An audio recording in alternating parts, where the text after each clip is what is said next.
الرحيم. الحمد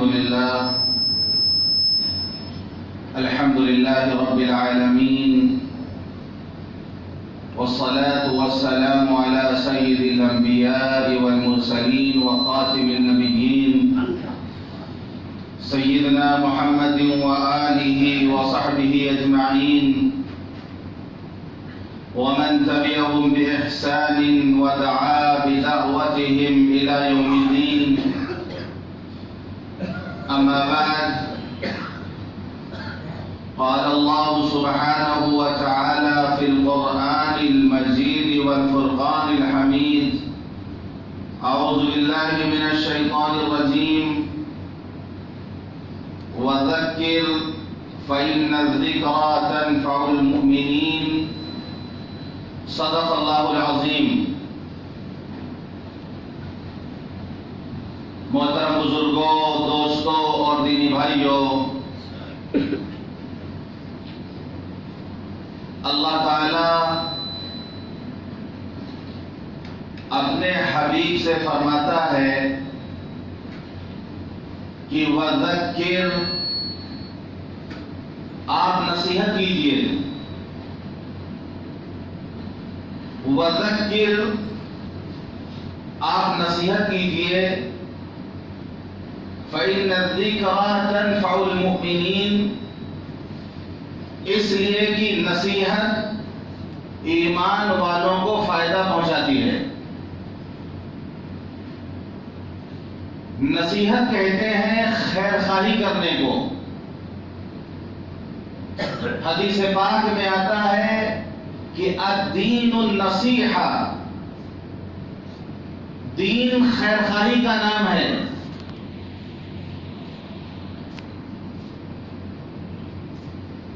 اور خیر خواہی کا عمل ایسا ہے کہ اللہ کو بہت محبوب اور پسندیدہ ہے کہ بندے ایک دوسرے کے خیر خواہ بنے، کسی کے بارے میں برا نہ سوچے، کسی کے بارے میں برا نہ چاہیں. یہاں تک کہ ایک چیونٹی نے اپنے قوم کے ساتھ خیر خواہی کی تو اللہ کو اتنا پسند آیا کہ قرآن میں اس کا تذکرہ کیا. اور ایک حقیر سی مخلوق ہے چیونٹی، حقیر سی مخلوق ہے چیونٹی، اس کے نام سے اللہ نے پوری سورہ قرآن کو اتار دی، جسے ہم کہتے ہیں سورہ نمل.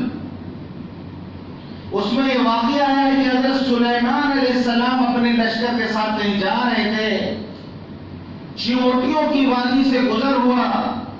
ایک چیونٹی نے دیکھا کہ لشکر آ رہا ہے تو اس نے اپنے قوم کو خطاب کر کے کہا: اذ قالت نملة یا ایھا النمل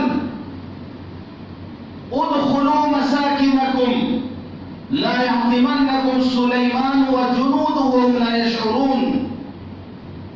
یا ایھا النمل ادخلوا مساکنکم، کہ اے چیونٹیوں اپنے بلوں میں داخل ہو جاؤ. ایسا نہ ہو کہ حضرت سلیمان علیہ السلام اور ان کا لشکر تمہیں کچل دے اور انہیں پتہ بھی نہیں چلے گا. تو خیر خواہی کی اس نے اپنی قوم کے ساتھ. تو یہ ادا اللہ کو اتنی پسند آئی کہ اس کا تذکرہ اللہ نے قرآن میں فرمایا. اگر ایک انسان دوسرے انسان کے ساتھ خیر خواہی کرے تو پھر اللہ کتنا پسند کرے گا. ایک انسان دوسرے انسان کا خیر خواہ بنے. تو نصیحت کہتے ہیں خیر خواہی کرنے کو. ایک بزرگ نے فرمایا کہ اگر جمعے کا خطیب، تقریر کرنے والا اپنے خطبے میں وہ بات بیان کرے جس پر وہ خود عمل نہیں کرتا، جو چیز خود اس کی زندگی میں نہیں ہے، اگر اس بات کو وہ اپنے جمعے کے خطبے میں یا اپنی تقریر میں بیان کرتا ہے تو بیان کرنے کی وجہ سے اللہ تعالیٰ اس پر عمل کرنا آسان فرما دیتے ہیں. تو نصیحت کرنے سے نصیحت کرنے والے کو بھی فائدہ پہنچتا ہے اور جس کو نصیحت کی جائے اسے بھی فائدہ پہنچتا ہے. جیسے کہ کہا جاتا ہے دعوت دائی کے لیے ہے، دعوت خود دائی کے لیے ہے کہ مؤذن جب اذان کی دعوت دیتا ہے تو اللہ اسے توفیق دیتے ہیں کہ وہ اگلی صف میں تکبیر اولیٰ کے ساتھ نماز ادا کرتا ہے. تو ایسا نہ ہو کہ مولانا صاحب کو یہ عمل خود نہیں کرتے ہیں، یا ان کے اندر یہ خرابی ہے یا ان کے اندر یہ کمی ہے اور تقریر میں بہت بتاتے ہیں. یہ تقریر میں اس لیے بتاتے ہیں کہ تقریر میں بتاتے بتاتے اگر ان کے اندر خود شرم ہوگی تو انہیں خود لگے گا کہ ہم دوسروں کو کہتے ہیں خود عمل نہیں کرتے. یہ احساس ان کے اندر پیدا ہوگا کہ ہم دوسروں کو کہتے ہیں خود عمل نہیں کرتے، اور اس کہنے کی برکت سے اللہ تعالیٰ اس عمل کو زندگی میں لانا ان کے لیے آسان کر دیتے ہیں. تو نصیحت دونوں کے لیے فائدہ مند ہوتی ہے. باپ کو چاہیے کہ اولاد کو نصیحت کرے، ماں کو چاہیے کہ اولاد کو نصیحت کرے. آج لوگوں نے سمجھ رکھا ہے کہ نصیحت کرنا مولانا کا کام ہو گیا، نصیحت کرنا خطیب کا کام ہے، نصیحت کرنا عالم کا کام ہے. ماں باپ نے نصیحت کرنا چھوڑ دیا تو نتیجہ یہ ہوا کہ اولاد آج ماں باپ کو نصیحت کر رہے ہیں. اگر آپ کبھی کوئی بات کہیں گے تو اولاد پلٹ کے جواب دیتی کہ آپ کو کچھ نہیں بتا دی. جتنا ہم جانتے ہیں ہمیں معلوم ہے، آپ کو کیا پتا. ماں سے کہتے ہیں آپ کو کیا معلوم، آپ تو گھر میں رہتی ہیں، ہم باہر کی دنیا دیکھتے ہیں. تو آج معاملہ یہ ہو گیا کہ اولاد ماں باپ کو نصیحت کر رہے ہیں. اور ہمارے جو بزرگان دین گزرے ہیں، جو بڑے گزرے ہیں، ان کا حال یہ تھا کہ ان کے والدین ان کو نصیحت کرتے تھے. بہت مشہور واقعہ ہے حضرت عبد القادر جیلانی رحمۃ اللہ علیہ، جب پڑھنے جا رہے تھے تو ماں نے انہیں نصیحت کی تھی کہ بیٹا جھوٹ مت بولنا. اور پھر واقعہ ہوا کہ ڈاکو ملے اور پورا واقعہ بہت مشہور ہے، اور انہوں نے سچ سچ بتا دیا کہ میرے پاس اتنی اشرفیاں ہیں. سچ بولنے کی برکت سے اللہ تعالیٰ نے تمام ڈاکوؤں کو ہدایت دے دی. تو پہلے والدین نصیحت کیا کرتے تھے اور آج کے والدین نصیحت نہیں کرتے ہیں. ہم اپنے اولاد کو نصیحت کریں. ایک بزرگ ہے اپنے بیٹے کو نصیحت کرتے ہیں کہ بیٹا 3 آدمی سے دوستی مت کرنا، 3 آدمی سے دوستی مت کرنا. نصیحت کر اپنے بیٹے کو. بیوقوف سے دوستی مت کرنا. شیخ سانتی رحمۃ اللہ علیہ نے لکھا ہے عقل مند دشمن بیوقوف دوست سے بہتر ہے. اس لیے کہ بیوقوف جو ہوگا وہ آپ کو نفع پہنچانا چاہے گا لیکن بیوقوفی سے نقصان پہنچا دے گا. ایک واقعہ میں نے پڑھا کہ 2 دوست اکیلے جا رہے تھے اور اس نے دوستی بیوقوف سے کر رکھی تھی.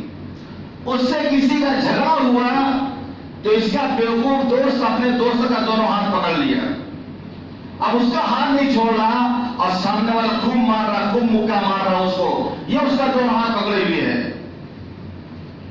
لڑائی ختم ہوئی تو دوست نے کہا کہ تم ہمارے دوست ہو گے دشمن، تم نے میرا ہاتھ بھی تو پکڑ لیا. اس نے کہا کہ بڑے فرماتے ہیں کہ بہترین دوست وہ ہے جو مصیبت میں اپنے دوستوں کا ہاتھ تھام لیتا ہے. تو میں نے بھی ہاتھ تھام لیا آپ کا. تو بیوقوف دوست ہوگا، بیوقوف دوست ہوگا تو وہ آرام پہنچانا چاہے گا لیکن اس سے آپ کو تکلیف پہنچ جائے گی. وہ نفع پہنچانا چاہے گا، نقصان پہنچ جائے گا. حدیث پاک میں کہا گیا کہ آدمی اپنے دوست کے دین پر ہوتا ہے. آدمی اپنے دوست کے دین پر ہوتا ہے. تم میں سے دیکھ لیجیے وہ کس سے دوستی کرنے جا رہا. کسی کے اخلاق کا اندازہ کرنا ہو تو اس کے دوستوں کو آپ دیکھ لیں، اس کے دوستوں کو دیکھ لیں کہ دوستی کیسے لوگوں سے اس کی ہے. آپ اس کا مزاج پتہ کر لیں گے. اس لیے کہ لا یعرف ذو الفضل من الناس ذووه، عربی میں کہا جاتا ہے فضل والے کو فضل والے پہچانتا ہے. بہت سے پاگل ملیں گے، آپ کو دیکھ کے نہیں ہنسیں گے، لیکن پاگل جب ایک دوسرے کو دیکھیں گے تو ہنستے ہیں آپس میں ہنستے ہیں وہ ایک دوسرے کو دیکھ کر کے. حکیم جانلوس کہیں جا رہے تھے، ایک پاگل نے انہیں دیکھ کے ہنس دیا، واپس گھر آئے اور اپنے جو ہے اس وقت ان کا جو کمپاؤنڈر رہا ہوگا اس سے انہوں نے کہا کہ پاگلوں والی دوا کی ایک خوراک مجھے دو، ایک خوراک مجھے دوا دو. حیران ہوگا کہ حکیم صاحب کو کیا ہو گیا کہ پاگلوں والی دوا کھانے جا رہے ہیں. انہوں نے خوراک دوا کھائے، بتایا کہ میں جا رہا تھا، راستے میں ایک پاگل مجھے دیکھ کے ہنسا تو مجھے محسوس ہوا کہ میرے اندر کچھ نہ کچھ پاگل پر ضرور ہے، تبھی وہ مجھے دیکھ کے ہنسا ہے. آپ نے فرمایا تو صاحب اللہ مومنا ولا یاکل طعامک الا تقی، دوستی کرو تو مومن سے دوستی کرو.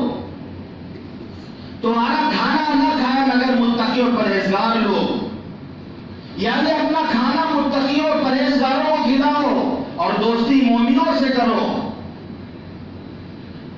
تو نصیحت کی کہ بیٹا بیوقوف سے دوستی مت کرنا. نمبر 2 جھوٹے سے دوستی مت کرنا. جھوٹے کا کوئی اعتبار نہیں ہے، کب مکر جائے گا، کب پلٹ جائے گا، کب رنگ بدل دے گا، کچھ بھی کر دے گا، وہ جھوٹ بول جائے گا، آپ کو پھنسا دے گا جھوٹ بول کر. جھوٹے کا کیا اعتبار. نمبر 3 فاسق سے دوستی مت کرنا کہ ایک لقمے سے کم تر میں اگر موقع پڑے گا تو تمہیں بیچ دے گا. وہ ایک لقمے سے کم تر میں، ایک لقمے سے کم تر کیا ہو سکتا ہے؟ تو بتائے ایک لقمے سے کم تر یہ ہے کہ ایک لقمہ ملنے کی لالچ بھی ہو تو تمہیں بیچ دے گا. وہ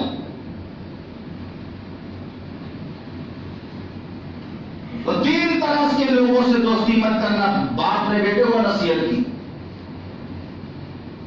حضرت لقمان جن کے نام سے اللہ نے قرآن میں سورہ نازل فرمائی، سورہ لقمان، انہوں نے جو اپنے بیٹوں کو نصیحت کی ہے، وہاں قرآن میں آپ کو وہ نصیحتیں ملیں گی کہ انہوں نے اپنے اولاد کو کیا نصیحت کی، اپنے بیٹے کو کیا نصیحت کی. سورہ لقمان میں آپ پڑھیں. بعض کتابوں میں آتا ہے کہ تقریباً 4000 نصیحت انہوں نے اپنے اولاد کو کی تھی. اور ایک مرتبہ فرمایا بیٹے میں تمہیں 4000 نصیحتوں میں 4 نصیحت کرتا ہوں جو سب کا نچوڑ ہے. کتنی اہم نصیحت ہوگی؟ 4000 نصیحتوں میں چن کر کے 4 نصیحت کرتا ہوں. بیٹے نے کہا ابا بتائیے کیا ہے وہ؟ فرمایا احفظ 4 فی 4، 4 موقعوں پر 4 چیز کی حفاظت کرنا. 4 موقعوں پر 4 چیز کی حفاظت کرنا. احفظ عینیک فی بیوت الناس، اپنی آنکھوں کی حفاظت کرنا لوگوں کے گھروں میں. لوگوں کے گھروں میں تاک جھانک مت کرنا. اتنے سخت الفاظ آئے حدیث میں، اتنے سخت الفاظ آئے ہیں کہ آپ نے فرمایا کہ اگر کوئی شخص بلا وجہ بلا اجازت کسی کے گھر میں جھانکے تو گھر والے کے لیے اجازت ہے کہ اس کی آنکھیں کھول دے. اتنی سخت بات فرمائی گئی. یہ نہیں کہ ہم کسی کے گھر میں بیٹھے ہیں تاک جھانک کر رہے ہیں، تاک جھانک کر رہے ہیں، ادھر ادھر دیکھ رہے ہیں. دروازے کے پاس بھی جائے تو سائڈ میں ہم کھڑے ہوں. سامنے دروازہ کھلا ہے، بالکل دروازے کے سامنے نہ کھڑے ہوں، سائڈ میں کھڑے ہوں ہم. تو پہلی نصیحت یہ کی کہ لوگوں کے گھروں میں اپنی آنکھوں کی حفاظت کرنا. دوسری نصیحت کی وَاحْفَظْ لِسَانَكَ فِي مَجَالِسِ النَّاسِ، اپنی زبان کی حفاظت کرنا لوگوں کی مجلس میں. جب لوگوں کے درمیان بیٹھے ہوئے ہو، ظاہر سی بات اکیلے میں تو کوئی ایسی بات نہیں کرتا، اکیلے میں تو پاگل بات کرتا ہے، اگر اکیلے کوئی بات کرے گا تو آدمی اس کو پاگل سمجھے گا۔ آدمی بات کسی کے سامنے کرتا ہے تو فرمایا اپنی زبان کی حفاظت کرو، لوگوں کی مجلس میں جب لوگوں کے درمیان ہو سوچ سمجھ کے بولو، کیا بولنے جا رہے پہلے سوچو پھر بولو۔ عقل مند آدمی پہلے سوچتا ہے پھر بولتا ہے، بیوقوف آدمی پہلے بول دیتا ہے بعد میں سوچتا ہے، پھر اس کو ندامت ہوتی ہے، اس کو شرمندگی ہوتی ہے کہ ہمیں یہ بات اس مجلس میں نہیں بولنی چاہیے تھی۔ خاص طور سے جب علماء کی مجلس میں ہو، بزرگوں کی مجلس میں ہو تو خاموشی کو لازم پکڑ لے۔ اب وہ جو حضرت فرمائیں گے وہی سنیں گے، وہ جو بتائیں گے وہ بڑی بڑی کتابوں کا نچوڑ بتا دیں گے، 2 منٹ میں بتائیں گے وہ۔ ورنہ ہوتا کہ عالم کے پاس بھی گئے تو اپنی آپس کی بات، بزرگ کی خدمت میں گئے وہاں بھی آپس کی بات، اور آج کل بات نہ بھی ہو تو پاکٹ سے موبائل نکال کے چالو ہو جاتے ہیں، موبائل میں کال ریسیو کرنے لگتے ہیں، موبائل میں بات کرنے لگتے ہیں۔ بے ادبی ہے یہ۔ علماء کی خدمت میں موبائل استعمال کریں آپ، ان کی طرف سے توجہ ہٹا کے بے ادبی ہے یہ، یا تو ان کی مجلس میں نہ جائیں آپ، پھر وہاں جائیں کہ کچھ سیکھنے کو ملے گا۔ جب آپ زبان بند رکھیں گے تو وہ بولیں گے تو آپ سنیں گے، جب آپ ہی بولیے گا تو پھر وہ کیا بولیں گے آپ کے سامنے؟ تو زبان کی حفاظت کرو لوگوں کی مجلس میں۔ تیسری نصیحت یہ فرمائی وَاحْفَظْ مِعْدَتَكَ عَلَى الْمَائِدَةِ، اپنے پیٹ کی حفاظت کرنا دسترخوان پر۔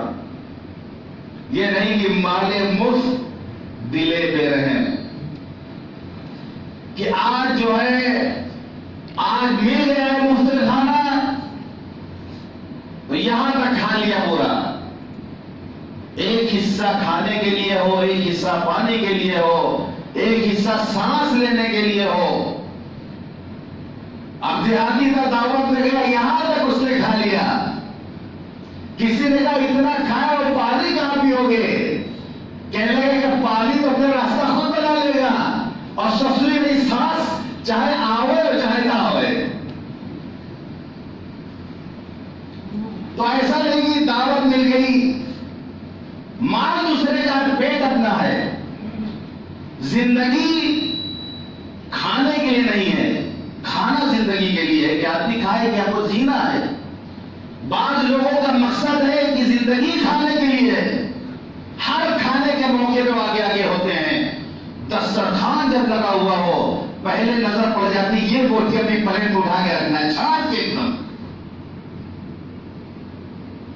جبکہ آدمی اپنے آپ کو دسترخوان پہ کنٹرول کرے، جو بوٹی اللہ نے اس کے مقدر میں رکھی ہے، جو پیس، ظاہر بات ہے لیگ پیس 2 ہی ہوگا، جو لیگ پیس اس کے مقدر میں ہے اگر ہے تو دوسرے لوگ عزت کے ساتھ اٹھا کے اس کی پلیٹ میں رکھیں گے، اس کو لینے کی ضرورت نہیں پڑے گی۔ اس کے مقدر میں اگر ہے تو دوسرے لوگ کہیں گے آپ لے رہے ہیں، وہ اپنے ہاتھ سے اٹھا کے آپ کے پلیٹ میں رکھ دیں گے۔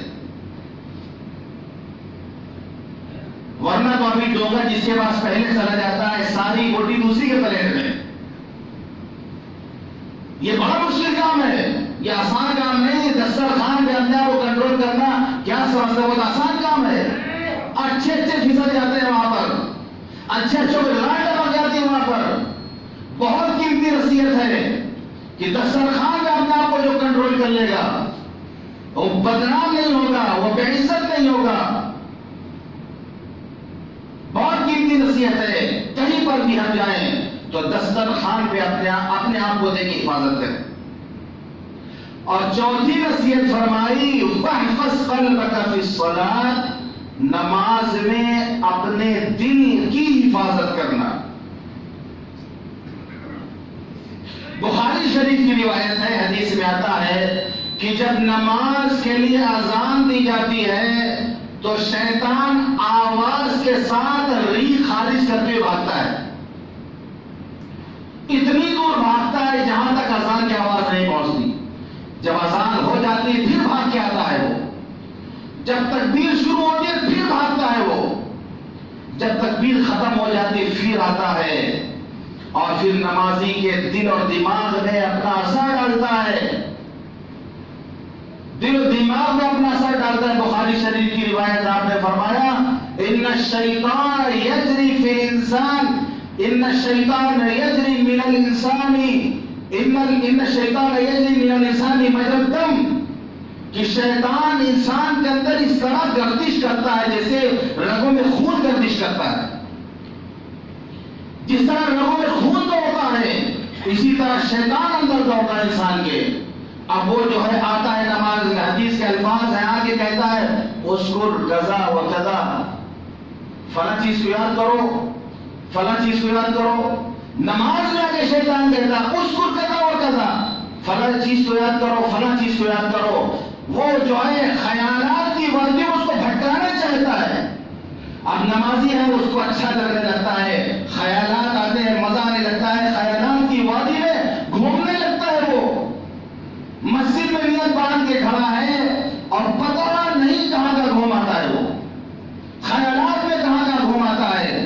خیالات تو آئیں گے, خیالات تو آئیں گے, خیالات کو جمانا بری بات ہے. خیالات آئے ہٹائے, اس کو ہٹانے کی کوشش کرے آپ. خیالات کو جمائے نہیں کہ مزہ آ رہا تو سوچ رہے ہیں, اس کو اچھا لگ رہا تو سوچ رہے ہیں. تو شیطان آ کے کہتا نمازی سے اذکر کذا و کذا, یاد کرو فلاں بات کو, یاد کرو فلاں بات کو یاد کرو. اور ہمارا حال یہ ہے کہ تمام بھولی ہوئی بات ہمیں نمازی میں یاد آتی ہے. ایک آدمی جو ایک خزانہ دفن کر کے بھول گئے کہاں دفن کیا, پریشان ہے, وہ یاد نہیں آ رہا. اور جب وہ نماز کے لیے آیا, نماز کی نیت باندھی, یاد آ گیا فلاں جگہ میں نے دفن کیا تھا. تو شیطان آگے کہتا ہے, یہ خیال ڈالتا ہے کہ فلاں چیز کو یاد کرو, فلاں چیز کو یاد کرو. حتی لا یدری اثلاثا صلی ام اربعا. آپ نے فرمایا یہاں تک کہ نمازی نہیں جان پاتا کہ اس نے 3 رکعت نماز پڑھی کہ 4 رکعت نماز پڑھی. 3 رکعت نماز پڑھی ہم نے کہ 4 رکعت نماز پڑھی. ہم میں سے ہر ایک کی یہ حالت ہے, ہم میں سے ہر ایک کا یہ حال ہے. شاید کوئی نماز ایسی گزرتی ہو 5 ٹائم میں کہ کوئی نماز کی سجدہ سودا کرنا پڑے, کوئی دن ایسا نہ گزرے. ورنہ ہوتا کیا ہے کہ سجدہ سو کرنا پڑتا ہے. اکثر لوگوں سجدہ سو کرتے ہیں, یاد نہیں رہتا, بھول جاتے ہیں وہ. تو شیطان آ کے اپنا عمل دکھاتا ہے نماز میں. تو فرمایا احفظ قلبک فی الصلاۃ, نماز میں اپنے دل کا خیال نہ کرنا.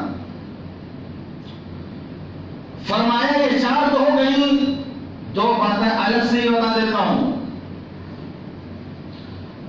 2 چیز کا تذکرہ کبھی مت کرنا. ایک, اگر تم نے کسی کے ساتھ احسان کیا ہے تو کسی سے اس کا تذکرہ مت کرنا. اگر تم نے کسی کے ساتھ کسی موقع پر احسان کیا ہے تو اس کا تذکرہ کسی سے مت کرنا. اللہ فرماتا ہے یا ایھا الذین آمنوا لا تبطلوا صدقاتکم بالمن والاذی. ایمان والو اپنے صدقات کو احسان جتا کر, تکلیف پہنچا کر برباد مت کرو. حدیث پاک میں آتا آپ نے فرمایا قیامت کے دن 3 قسم کے لوگ ہوں گے جن سے اللہ بات نہیں کرے گا, جن کا نہ تزکیہ نہیں کرے گا. ان کے لیے دردناک عذاب ہوگا.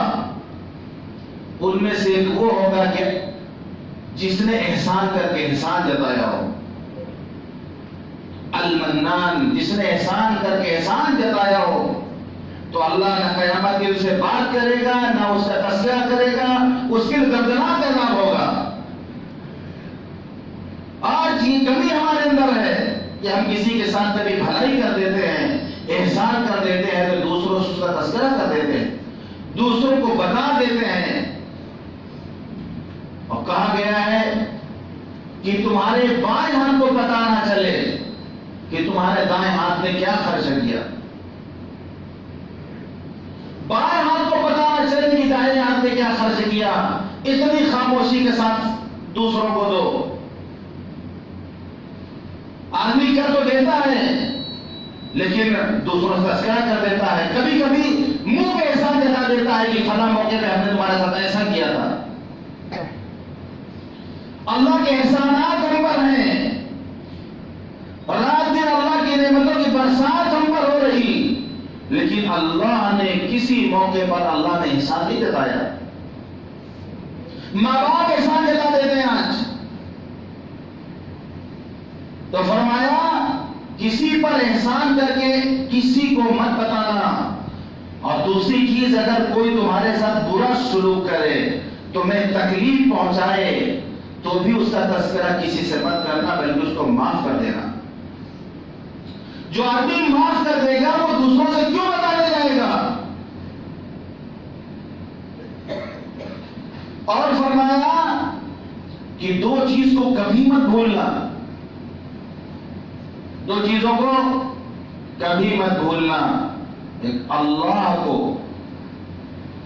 اس لیے کہ خدا فراموشی کی سزا خود فراموشی ہے۔ آدمی اللہ کو بھولے گا تو اپنے آپ کو بھول جائے گا۔ اللہ فرماتا وَلَا تَكُونُوا كَالَّذِينَ نَسُوا اللَّهَ فَأَنسَاهُمْ أَنفُسَهُمْ أُولَٰئِكَ هُمُ الْفَاسِقُونَ۔